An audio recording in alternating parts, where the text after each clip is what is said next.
Pengertian depresi psikosis. Depresi psikosis merupakan suatu jenis depresi berat yang disertai dengan gejala psikosis seperti halusinasi dan juga delusi. Patofisiologi dari depresi psikosis yaitu depresi psikosis terjadi karena ketidakseimbangan antara neurotransmitter seperti serotonin, dopamin, dan norepinefrin, terutama terjadinya peningkatan aktivitas dopamin D1 dan D2. Gejala dari depresi psikosis yang pertama yaitu depresi psikosis disertai dengan berperilaku tidak wajar. Yang kedua yaitu depresi psikosis disertai dengan berbicara menalur dan linglung. Yang ketiga yaitu depresi psikosis disertai dengan delusi, keyakinan yang salah atau tidak sesuai dengan kenyataan. Yang keempat yaitu depresi psikosis disertai dengan pikiran yang kacau untuk berpikir secara logis. Yang kelima yaitu depresi psikosis disertai dengan kehilangan minat untuk melakukan aktivitas sehari-hari. Klasifikasi depresi psikosis. Yang pertama yaitu depresi mayor dengan psikosis. Yang kedua yaitu depresi psikosis persisten. Yang ketiga yaitu gangguan bipolar dengan psikosis. Penggolongan obat depresi psikosis yang pertama yaitu golongan SSRI, yang kedua yaitu golongan TCA, yang ketiga yaitu golongan SNRI, yang keempat yaitu golongan MAOI, yang kelima yaitu antidepresan aminoketon, yang keenam adalah antidepresan triazolopyridin. Mekanisme kerja golongan obat depresi psikosis. Yang pertama yaitu mekanisme kerja golongan obat SSRI yang dimana menghambat pengembalian serotonin yang telah disekresikan dalam sinap sehingga menyebabkan kadar serotonin dalam otak meningkat. Selanjutnya yaitu golongan antidepresan trisiklik, yaitu menghambat pengambil kembali amin biogenik berupa norepinefrin, serotonin atau 5-HT dan dopamin dalam otak. Selanjutnya yaitu antidepresan golongan SNRI yang dimana memblok monoamin dengan lebih selektif daripada antidepresan golongan trisiklik. Selanjutnya yaitu MAOI, yaitu suatu enzim kompleks yang terdistribusi dalam tubuh yang digunakan dalam dekomposisi amin biogenik, dalam kurung dopaminergik, opinergik, dopamin dan serotonin.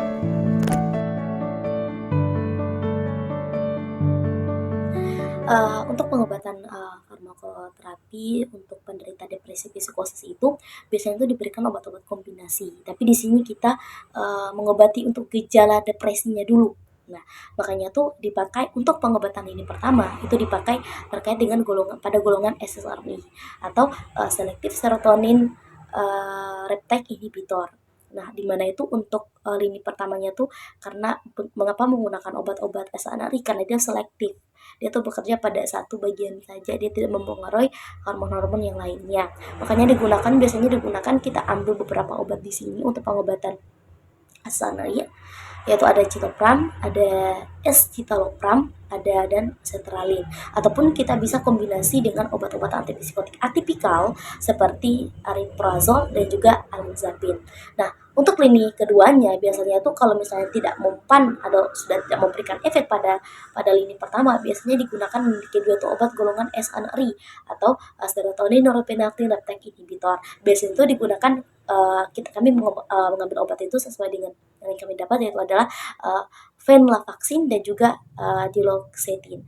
Nah, selanjutnya untuk lini ketiga untuk pengobatan depresi tersebut itu digunakan golongan antidepresan trisiklik, amitriptilin atau clopramine dan juga doxepin. Mungkin teman-teman bisa lihat terkait dengan informasi terkait dengan golongan SSRI yaitu citalopram itu untuk mekanisme kerjanya. Citalopram itu bekerja dengan menghambat penyerapan kembali itu serotonin ke dalam neuron prasinap sehingga meningkatkan ketersediaan serotonin di celah sinap atau ruang antara neuron. Nah, Untuk beberapa informasinya mungkin teman-teman bisa lihat terkait dengan dosis, kontraindikasi, interaksi obat, mungkin teman-teman bisa lihat untuk kelanjutannya karena sudah tercantum di PPT semuanya. Baik, untuk selanjutnya obat selanjutnya itu ada namanya escitalopram. Untuk mekanisme obat tersebut mungkin dia hampir sama dengan obat pertama yaitu escitalopram. Mungkin dia tuh bekerja dengan menghambat retak. Teman-teman sudah pernah dengar terkait dengan retak atau pengembalian, menghambat pengembalian kembali serotonin oleh neuron prasinap di otak. Nah, sehingga dapat meningkatkan serotonin di ruang sinap gitu. Untuk penderita psikosis kalau misalnya sudah penuh, sudah sudah seimbang antara hormon serotonin, maka dia akan memberikan efek yang apa itu, mengurangi gejala depresi untuk penderita depresi itu sendiri. Selanjutnya kita ada obat ketiga yang itu adalah sertralin. Nah, untuk sertralin sendiri itu untuk mekanisme obatnya itu sama dengan obat-obat yang tadi saya sebutkan. Dia tuh bekerja dengan menghambat retak atau penyerapan kembali serotonin di neuron prasinap. Dengan peningkatan serotonin di ruangan sinap, sertralin itu meningkatkan aktivitas serotonin pada reseptor pasca sinap gitu, khususnya itu pada reseptor 5HT1A dan juga 5HT2. Baik, untuk dosis kontraindikasi mungkin teman-teman bisa lihat lebih detail lagi pada PPT yang kami tampilkan ini. Itu kita berpindah pada golongan obat kedua atau pengobatan lini kedua yaitu golongan SNRI atau serotonin reuptake inhibitor. Untuk mekanisme kerjanya tuh kita menggunakan obat venlafaxine. Venlafaxine itu bekerja untuk mekanisme kerjanya itu dia bekerja dengan mempengaruhi dua neurotransmitter utama di otak. Nah, serotonin dan norepinefrin mekanisme kerja itu melibatkan penghambatan retak penyerapan kembali dari kedua neurotransmitter yang dapat meningkatkan kadar serotonin. Nah, dan norepinefrin di ruang sinap dan memperkuat transmisi di otak. Jadi golongan obat ini tuh dia bekerja bukan hanya pada satu serotonin, satu hormon saja, tapi dia menghambat dua hormon yaitu ada serotonin dan norepinefrin untuk kembali ke prasinap. Sehingga hormon tersebut itu lebih banyak ya di ruangan tersedia lebih banyak pada pasca sinap tersebut. Untuk dosis kontraindikasi kita mungkin teman-teman bisa lihat lebih detail lagi pada selanjutnya pada obat golongan yang kedua lagi, pada obat lini kedua lagi itu golongan SNRI yaitu obat duloxetine. Nah, duloxetine tersebut mekanisme kerjanya seperti apa? Mekanisme kerja itu dengan menghambat retak penyerapan kembali dua neurotransmitter utama di otak yaitu serotonin 5-HT dan norepinefrin NE. Dengan menghambat retak kedua hormon kembali pada pasien, duloxetine itu meningkatkan konsentrasi kedua neurotransmitter di ruangan sinap atau ruangan antar sel saraf dan memperbanyak aksi mereka di otak. Sehingga kebutuhan hormon serotonin norepinefrin itu di otak tuh lebih terpenuhi dan memberikan efek yang penenang pada lini ketiga. Kalau misalnya lini pertama sama lini kedua sudah tidak mempan dengan obat tersebut, maka bisa diberikan pada pengobatan lini ketiga itu kita menggunakan obat golongan TCA. Nah, salah satu obatnya itu adalah yang menggunakan tuh amitriptilin. Amitriptilin itu bekerja dengan menghambat ambilan kembali transmitter serotonin dan norepinefrin di jalan sinap. Amitriptilin itu memiliki ikatan pada reseptor alfa adrenergic histamin H1 pada reseptor skalinik. Nah, jadi sama saja sih untuk untuk mekanismenya, tapi mungkin beda aksinya gitu ya. Teman-teman, selanjutnya itu kita mengajak pada monitoring obat. Nah, biasanya kalau misalnya monitoring obat untuk pertama untuk depresi psikosis itu kita melihat nih, kita memonitoring itu evaluasi gejalanya secara rutin untuk memeriksa gejala depresi itu sendiri dan psikosisnya, termasuk itu perubahan mood, tingkah energi, tanda-tanda halusinasi ataupun delusi. Yang kedua itu misalnya respon terhadap pengobatan. Karena ini paling penting banget untuk responnya karena untuk mengamati efektivitas terapi yang sedang dijalani. Kalau misalnya pasien tersebut kayak minum obat yang tidak teratur karena itu dapat mempengaruhi aktivitas obat dan memberikan efek yang tidak maksimal pada pasien tersebut. Nah, selanjutnya ada efek samping obat. Itu sangat penting karena kita harus mengetahui efek samping setiap obat yang digunakan agar tidak menyalahgunakan atau tidak salah memakai obat tersebut sesuai dengan aturan. Karena memakai efek samping dari obat antipsikotik yang mungkin mempengaruhi kualitas hidup pasien juga. Selanjutnya ada memeta kesehatan fisik pasien. Ini juga penting banget karena termasuk pemeriksaan rutin untuk menilai nih dampak obat pada fungsi tubuh dan kesehatan umum. Farmakologi. Nah, Terapi yang pertama itu terapi kognitif perilaku, ataupun kita bisa menggunakan terapi kognitif perilaku CBT yang membantu individu mengidentifikasi dan mengubah pola pikir. Nah, itu dia. Lanjutnya ada latihan mindfulness, ada juga meditasi. Itu sangat penting untuk memberikan kenyamanan pada tubuh kita atau ketenangan. Juga ada terapi seni dan juga musik, ada dukungan sosial teman, juga pengaturan pola tidur. Skizofrenia adalah salah satu gangguan kejiwaan yang paling kompleks karena merupakan sindrom heterogen dari pikiran yang tidak teratur dan aneh seperti delusi, halusinasi, efek yang tidak sesuai, dan gangguan fungsi psikososial. Skizofrenia ini dibagi menjadi beberapa tipe berdasarkan International Classification of Diseases and Related Health Problems, yaitu skizofrenia katatonik, skizofrenia tak terdiferensiasi, depresi pasca skizofrenik, dan skizofrenia sederhana. Patofisiologi skizofrenia yaitu faktor genetik, gangguan neuron transmitter, dan gangguan morfologi dan juga fungsi otak. Gejala dari skizofrenia ini yaitu ada gejala positif yang termasuk delusi, halusinasi, perilaku tidak teratur, serta perilaku motorik abnormal. Yang kedua, gejala negatif seperti berkurangnya ekspresi emosional dan afolisi, dan gejala kognitif. Terapi farmakologi skizofrenia adalah antipsikotik generasi pertama dengan contoh obatnya yaitu haloperinol, flufenazin, dan trifluoperazin. Dan generasi kedua contoh obatnya yaitu clozapine, risperidon, dan chlorpromazin. Untuk terapi non-farmakologi skizofrenia ini yang dapat digunakan untuk mengatasi kecemasan pasien yaitu terapi kognitif, di mana terapi menggambar, dan terapi musik.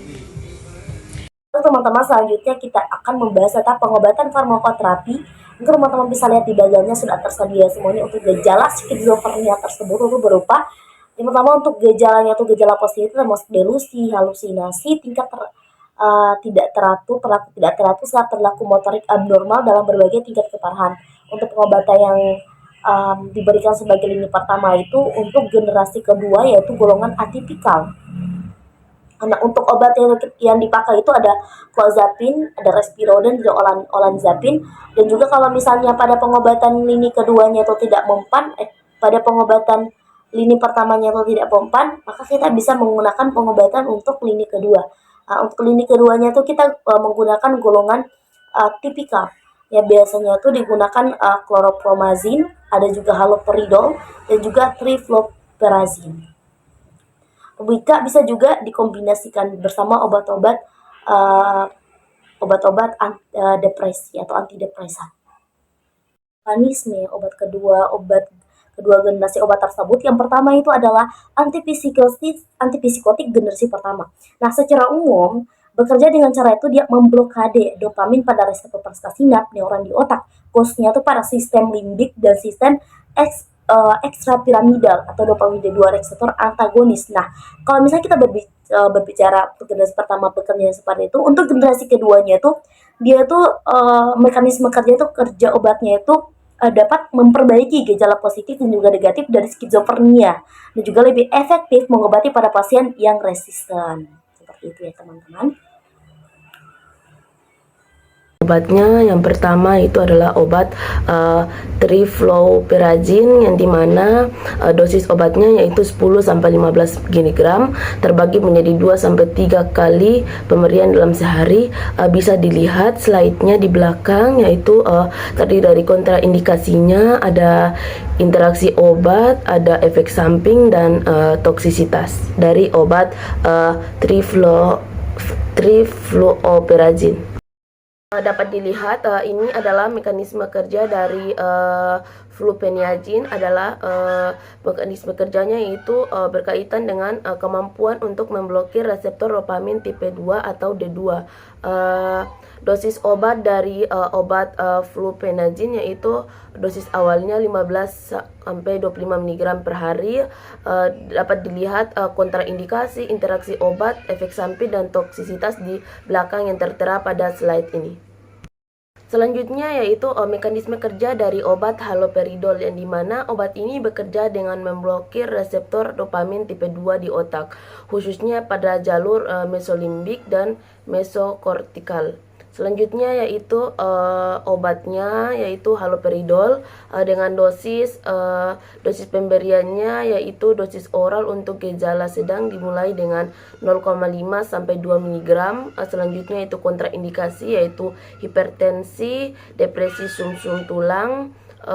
Untuk interaksi obat, efek samping dan toksisitas dapat dilihat di belakang saya, yaitu tertera pada slide.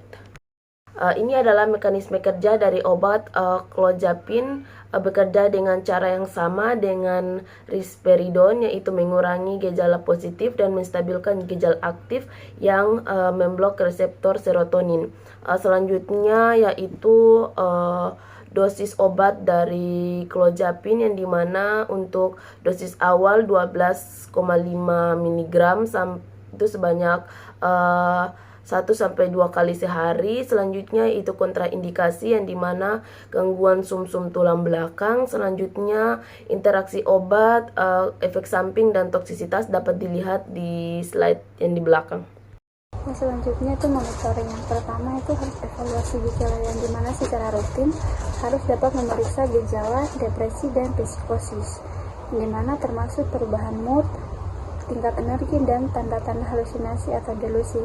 Skala penilaian seperti HDRS atau Hamilton Depression Rating Scale dapat digunakan untuk mengukur tingkat keparahan pada gejala.